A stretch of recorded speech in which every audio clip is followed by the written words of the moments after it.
दोस्तों, आज हम लोग इस वीडियो में सीखेंगे कि माध्यिका कैसे निकाली जाती है। माध्यिका यानी कि मीडियन। इससे आपका 10वीं क्लास में 1 से 2 क्वेश्चन आने अनिवार्य है, इसलिए आप लोग इसको ध्यान से देखें, जिससे कि आपका पूरा कॉन्सेप्ट केवल एक ही वीडियो में क्लियर हो जाए। तो आइए देखते हैं। माध्यिका निकालने के लिए सबसे पहले हम लोग क्या करते हैं, एक आंकड़े जो दिए होते हैं संख्याएं, इन सबको हम लोग पहले आरोही क्रम में व्यवस्थित कर लेते हैं। तो यहाँ पर करते हैं, सबसे पहले इनको हम आरोही क्रम में व्यवस्थित कर लेते हैं। सबसे आरोही क्रम में क्या होता है, सबसे पहले सबसे छोटी संख्या लिखते हैं, फिर उसके बाद उससे बड़ी संख्या लिखते हैं, फिर उसके बाद उससे बड़ी संख्या लिखते हैं, यानी कि बढ़ते हुए क्रम में। तो सबसे छोटी संख्या यहाँ पर हमारी कौन सी है, 8, फिर उससे बड़ी 9, फिर उससे बड़ी 10, फिर उससे बड़ी, यहाँ पर 10 दो बार आया है, फिर 11, फिर 12, 13 और फिर यहाँ पर हमारा है 19, फिर 20 और फिर 22।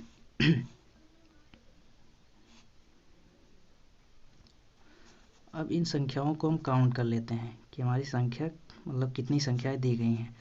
तो कुल संख्या जो होती है उसको हम n मान लेते हैं और काउंट करके यहाँ पर लिख देते हैं। कुल संख्या हमारी जो कि यहाँ पर 10 है, और जो कि 10 यहाँ पर सम संख्या है। 10 क्या है, सम संख्या है। तो यहाँ पर हमारी माध्यिका ज्ञात करने के लिए 2 सूत्र होते हैं। एक सम संख्याओं के लिए अलग सूत्र होता है, अगर यहाँ पर टोटल संख्याएं सम है तो उनके लिए अलग सूत्र होगा, और टोटल संख्याएं अगर विषम है तो उनके लिए अलग सूत्र होगा। तो हम सम संख्याओं के लिए, चूँकि हमारे यहाँ पर सम संख्याएं हैं, टोटल 10 संख्या हैं, तो इनके लिए हम सबसे पहले जो है सूत्र लिख लेते हैं। सम संख्याओं के लिए सूत्र हमारा होता है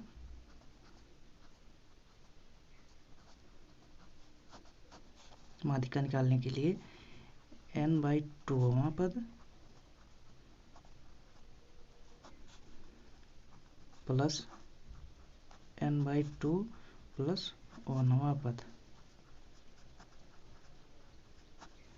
और पूरे का बटे में 2।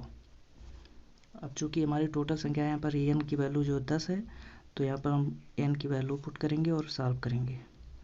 तो 10/2वां पद प्लस में 10/2 प्लस 1वां पद और टोटल बटे में 2। यहाँ पर कैंसिल हो जाएगा, 5 5। तो यहाँ पर हो गया हमारा 5वां पद प्लस में 5 है और 1 मिलके 6, 6वां पद बटे में 2। अब चूंकि हमारा यहाँ पर जो है 5वां पद और 6वां पद, 5वें पद की वैल्यू क्या है हमारी, 1 2 3 4 5। 5वां पद है हमारा 11 और 6वां पद है हमारा यहाँ पर 12। दोनों की वैल्यू रख देंगे और बटे में 2 कर लेंगे। अब इसको यहाँ पर ऐड कर लेंगे, 12 और 11 की अगर ऐड करेंगे तो हमारा यहाँ पर हो जाएगा 23 बटे में 2। अब यहाँ पर हमारी जो है माध्यिका वो निकल आई। 23 को हम अगर यहाँ पर काट लेंगे तो हो जाएगा 2 कम 2 और 1 यहाँ पर आएगा तो 2 छक। इसको हम यहाँ पर डिवाइड करेंगे तो हमारी वैल्यू आएगी 11.5। यही हमारी जो है माध्यिका हो जाएगी। आपने देखा इतना आसानी से हम लोगों का यहाँ पर माध्यिका निकल आया। सबसे पहले क्या होता है, यहाँ पर जो आंकड़े दिए होते हैं इसको हम अवरोही क्रम में व्यवस्थित कर लेते हैं, फिर टोटल संख्याएं काउंट करते हैं। अगर हमारी संख्या सम है तो सम के लिए हम यहाँ पर ये सूत्र माध्यिका का यूज़ करते हैं, n/2वां पद प्लस n/2 प्लस 1वां पद बटे में 2। फिर इसको हम जो है पूरा सॉल्व कर लेते हैं, जिसके बाद हमारी आसानी से माध्यिका यहाँ पर निकल आती है। अब हम ज्ञात करेंगे जो यहाँ पर जो हमारा पद आया ये सम था। अगर ये पद हमारा विषम आए, अगर टोटल संख्या विषम हो तो हमें कौन सा सूत्र लगाकर इसका माध्यिका निकालना पड़ेगा। हम अगले सवाल में इसको देखते हैं। दूसरा सवाल हमारा ये है, इसकी हमें माध्यिका ज्ञात करनी है। इसको सबसे पहले हम लोगों ने अवरोही क्रम में व्यवस्थित कर लिया। अब टोटल संख्याएं हम यहाँ पर गिनेंगे, 1 2 3 4 5 6 7। यहाँ पर हमारा n की जो वैल्यू है वो है 7, यानी कि विषम संख्या है। अब यहाँ पर चूंकि n की वैल्यू विषम है तो इसके लिए हम माध्यिका का फार्मूला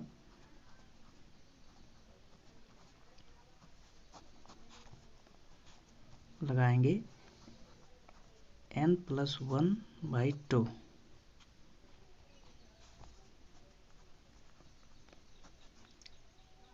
वहाँ पद इसकी जब हमारा जो यहाँ पर n की वैल्यू विषम हो तो जो माध्यिका का सूत्र होता है वो ये वाला लगता है, n+1/2 पद। तो यहाँ पर n की वैल्यू हम रखते हैं 7 + 1/2 वहाँ पद।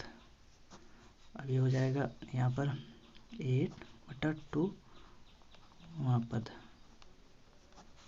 अब चूँकि ये कैंसिल हो जाएगा, यहाँ पर आ जाएगा 4, यानी 4वां पद।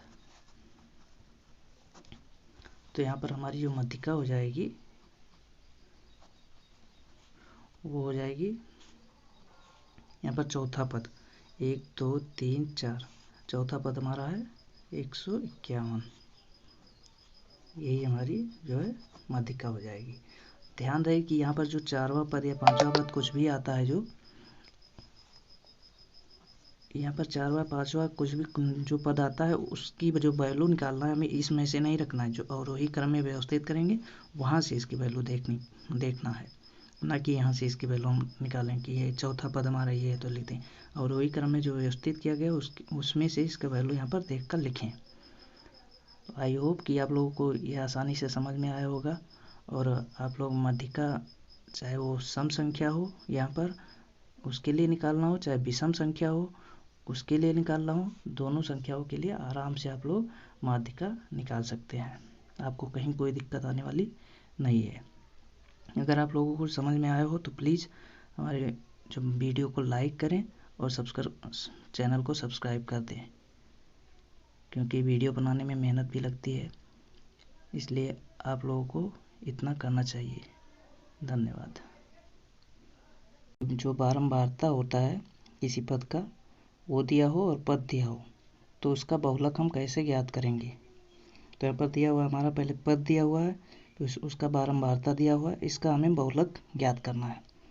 तो बहुलक ज्ञात करने के लिए हम क्या देखते हैं कि जिस पद का, यहाँ पर जो पद दिया हुआ है उसका जिस पद का बारंबारता सबसे अधिक होगा वही पद हमारा बहुलक कहलाएगा।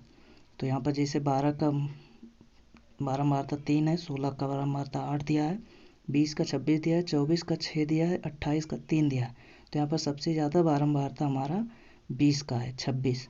तो इसलिए जो बारंबारता होगा हमारा वो होगा, यहाँ पर सर्वाधिक बारंबारता पद 20 का है जिसका मान 26 है, अतः जो हमारा बहुलक होगा वो पद 20 यानी कि 20 होगा। यहाँ पर आप लोग ये अच्छे से समझ लीजिए कि जिस भी पद का यहाँ पर बारंबारता सबसे अधिक दिया होगा वही पद हमारा जो है बहुलक होगा।